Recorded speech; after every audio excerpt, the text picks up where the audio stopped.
Hello दोस्तों, नमस्कार। पिछले वीडियो में हम रणथंभौर राष्ट्रीय उद्यान और वन्यजीव संपदा की जो कुछ महत्वपूर्ण डेट थी, कुछ फैक्ट थे, वो सब पढ़ चुके हैं। अगर आपने पहले का वीडियो नहीं देखा है तो आपको इस कॉर्नर में आई लिखा हुआ बटन मिलेगा, वहाँ से पूरा का पूरा प्ले लिस्ट मिल जाएगा। वहाँ से पहले का वीडियो है वो जा करके देख सकते हैं। आज के इस वीडियो में हम कंटिन्यू करेंगे जो दूसरा राष्ट्रीय उद्यान है और जिसका नाम है केवलादेव राष्ट्रीय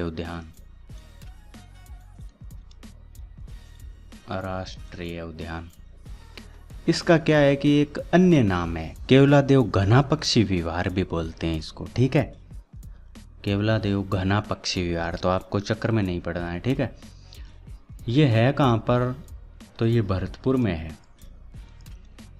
केवलादेव भरतपुर में है। स्थापना कब हुई इसकी? स्थापना हुई 1956 में। राष्ट्रीय उद्यान का दर्जा कब दिया गया? तो 1981 में दिया गया। केवलादेव राष्ट्रीय उद्यान भरतपुर में है। स्थापना 1956 में, दर्जा दिया गया 1981 में। क्षेत्रफल सबसे कम है इसका। क्षेत्रफल राष्ट्रीय उद्यान की दृष्टि से देखें तो क्षेत्रफल कितना है इसका?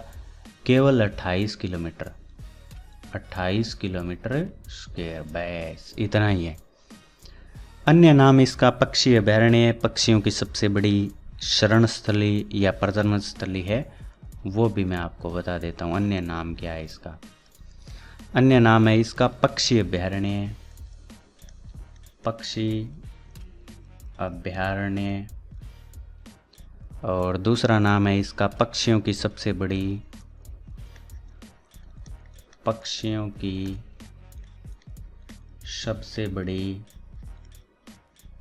शरण स्थली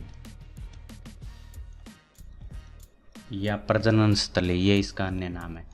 प्रसिद्ध क्यों है ये केवलादेव? आखिर प्रसिद्ध क्यों है केवलादेव जो राष्ट्रीय उद्यान है वो? प्रसिद्ध इसलिए है क्योंकि यहाँ पर साइबेरियन सार्स पाया जाता है। साइबेरियन सार्स भी एग्जाम में आपको दिया वो मिल सकता है कि सार्स के लिए कौन सा राष्ट्रीय उद्यान प्रसिद्ध है, तो केवलादेव ही है, या साइबेरियन सार्स भी मिल सकता है।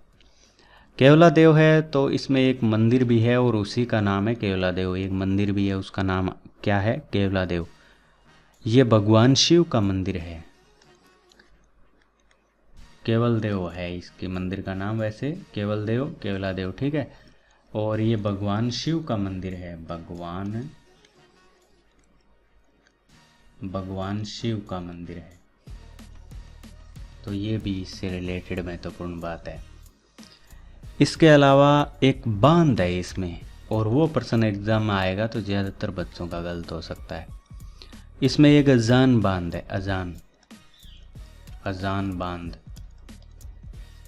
प्रश्न आएगा एग्जाम में कि अजान बांध कौन से राष्ट्रीय उद्यान में है, तो उसका उत्तर होगा केवलादेव। ये क्या है कि 1981 जब था उस समय इसे रामसर साइट में शामिल किया गया। रामसर साइट में इसे 1981 में शामिल किया गया। और 1985 में, ठीक इसके 4 साल बाद में, यूनेस्को द्वारा विश्व धरोहर में इसे शामिल किया गया। यूनेस्को द्वारा विश्व धरोहर में शामिल, विश्व धरोहर में शामिल किया गया, ठीक है, 1985 में। नेक्स्ट बात करते हैं। एक जो रणथंभौर सबसे बड़ा राष्ट्रीय उद्यान है, उसी प्रकार से सबसे छोटा नेशनल पार्क ये है। सबसे छोटा नेशनल पार्क यानी कि राष्ट्रीय उद्यान यही है। तो ये इससे रिलेटेड महत्वपूर्ण बात है। अब बात करते हैं, एक बार रिवाइज करवा देता हूँ, फिर बात करते हैं, ठीक है। केवलादेव राष्ट्रीय उद्यान भरतपुर में है। स्थापना 1956 में और दर्जा 1981 में दिया गया राष्ट्रीय उद्यान का। क्षेत्रफल केवल 28 किलोमीटर है इसका। अन्य नाम इसका पक्षी अभयारण्य या पक्षियों की सबसे बड़ी शरण स्थली इसका अन्य नाम है। प्रसिद्ध है ये साइबेरियन सार्स के लिए। इसमें मंदिर है केवाल देव का, भगवान शिव का ये मंदिर है। और अजान बांध इसी अभयारण्य में है। 1981 में इसे रामसर साइट घोषित किया गया। 1985 में इसे यूनेस्को द्वारा विश्व धरोहर सूची में शामिल किया गया।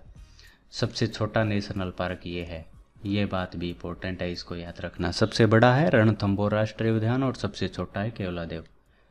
बात करते हैं आगे कंटिन्यू तीसरा जो राष्ट्रीय उद्यान है उसकी, और वो है मुकुंद्रा हिल्स राष्ट्रीय उद्यान यानी एनपी नेशनल पार्क। ठीक है, तो ये कहाँ पर है? तो ये ना 2-3 जिलों में है। कहाँ है ये? तो ये कोटा में, कोटा के अलावा चित्तौड़गढ़ में, और चित्तौड़गढ़ के अलावा झालावाड़ में। ये इतने ज़िलों में, 3 जिलों में है। मुकुंद्रा हिल्स कहाँ पर है? कोटा, चित्तौड़गढ़ और झालावाड़ में। स्थापना इसकी कब हुई? स्थापना हुई थी 1955 में। दर्जा कब दिया गया इसे राष्ट्रीय उद्यान का? तो ये दिया गया 9 जनवरी 2012 में। 9 जनवरी 2012 में। मुकुंद्रा हिल्स नेशनल पार्क कहाँ पर है? कोटा, चित्तौड़, झालावाड़ में। स्थापना 1955 में। केवलादेव की स्थापना 1956 में हुई थी। रणथंभौर की स्थापना 1955 में ही हुई थी। तो रणथंभौर की जब स्थापना हुई थी उसी समय इसकी मुकुंद्रा हिल्स की हुई थी। इसे दर्जा दिया गया 9 जनवरी 2012 में। आगे बात करते हैं, क्षेत्रफल कितना है इसका?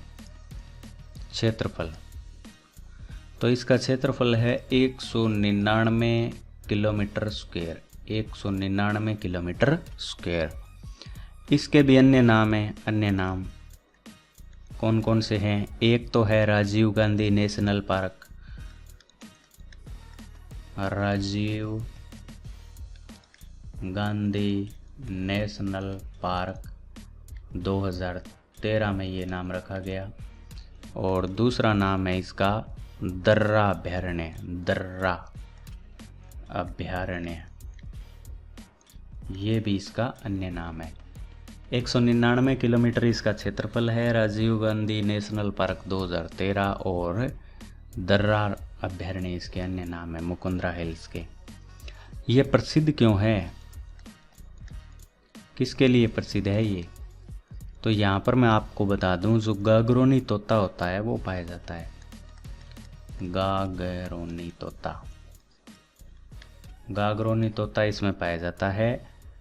इसे स्थानीय भाषा में लोग क्या कहते हैं? टुईया कहते हैं। टुईया, टुईया इसका नाम है स्थानीय भाषा में। हिंदुओं का आकाश लोचन है ये। और इसका वैज्ञानिक नाम भी मैं आपको बता देता हूँ। वैज्ञानिक नाम, तो वैज्ञानिक नाम है इसका एलेक्जेंड्रिया। एलेक्जेंड्रिया पैराकीट, गागरोनी तोते का ये वैज्ञानिक नाम है। आगे बात करते हैं, विशेषता ये है इसकी, विशेषता कि ये 3rd नंबर का बाघ परियोजना है। तीसरी बाघ परियोजना है ये। तीसरी बाघ परियोजना कब बनाई गई? 11 अप्रैल 2013 में। यहाँ पर महल है। इसमें एक महल का नाम है रावठा महल। रावठा महल। और क्या है यहाँ पर? और भी महल है और उसका नाम है अबली मेणी का महल। और इससे रिलेटेड एक प्रश्न और बनता है, वो भी मैं आपको बताऊंगा। अबली मेणी का महल, ये नाम आपका सुना हुआ है। क्यों? क्योंकि इसे हाड़ौती का ताजमहल कहते हैं। हाड़ौती का ताजमहल, हाड़ौती का ताजमहल बोलते हैं इसको। और यहाँ पर बारडोली का शिव मंदिर है। बारडोली का शिव मंदिर। शिव मंदिर। ये वैसे कहाँ पर है, तो ये चित्तौड़ में है, चित्तौड़। तो ये मुकुंदरा हिल से रिलेटेड महत्वपूर्ण बातें थी, एक बार रिवाइज करते हैं इसको। मुकुंदरा हिल्स नेशनल पार्क कहाँ पर है, तो कोटा, चित्तौड़ और झालावाड़ में। स्थापना कब हुई, 1955 में। दर्जा कब दिया गया इसे नेशनल पार्क का, 9 जनवरी 2012 में। और क्षेत्रफल इसका कितना है, तो 199 किलोमीटर स्क्वायर, 199 किलोमीटर स्क्वायर, ठीक है। नाम क्या है इसका, राजीव गांधी नेशनल पार्क और दर्रा अभ्यारण्य इसके अन्य नाम है। प्रसिद्ध किसके लिए है, गागरोनी तोता के लिए। इसको टुईया कहते हैं स्थानीय भाषा में। और इसका वैज्ञानिक नाम है एलेक्जेंड्रिया पैराकीट। इसकी विशेषता ये है मुकुंदरा हिल्स राष्ट्रीय उद्यान की कि ये तीसरी बाघ परियोजना है, 3rd नंबर की बाघ परियोजना है राज्य की। कब बनाई गई, तो 11 अप्रैल 2013 में। और महल है इसमें, एक तो नाम है महल का रावठा महल, और 2 और है अबलीमेणी का और बारडोली का शिव मंदिर भी इसमें है। तो अबलीमेणी का जो महल है उसे हाड़ौती का ताजमहल कहते हैं, ये अलग से प्रश्न बनता है एग्जाम में, सीधा आएगा कि हाड़ौती का ताजमहल किसे कहते हैं, तो उसमें ऑप्शन मिलेगा आपको अबलीमेणी का महल। प्रश्न आएगा एग्जाम में कि बारडोली का शिव मंदिर कहाँ पर है, तो उत्तर होगा चित्तौड़। इस प्रकार से प्रश्न है वो पूछे जाएंगे। आशा करता हूँ कि आपको ये जानकारी सारी की सारी समझ में आ गई होगी। आप चैनल को सब्सक्राइब कर लें और वीडियो को लाइक कर दें। धन्यवाद।